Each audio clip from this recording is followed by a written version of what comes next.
ChatGPT, Generative Pre-trained Transformer, is a pre-trained language model that can generate human-like responses in a conversational manner.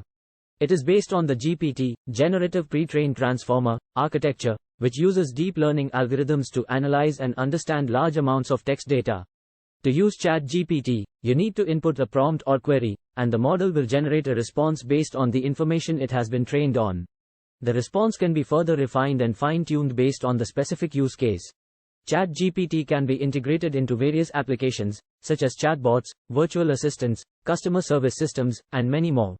Some popular platforms that provide pre-trained ChatGPT models include OpenAI, Hugging Face, and Google's API.ai. To use these models, you need to sign up for an API key and make API calls to the platform. The API will return the generated response, which you can then use in your application.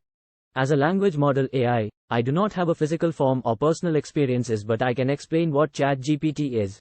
GPT stands for Generative Pre-trained Transformer, and it is a language model developed by OpenAI.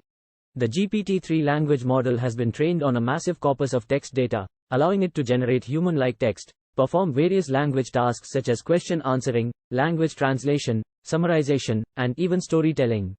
ChatGPT refers to the use of the GPT-3 language model for building conversational agents or chatbots. Chatbots powered by GPT-3 can engage in conversation with users and respond to their questions, giving the illusion of a human conversation.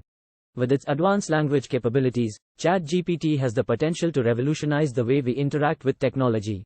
However, there are still limitations and challenges that need to be addressed, such as biases and errors in the model's generated text and the ethical implications of using AI-powered chatbots.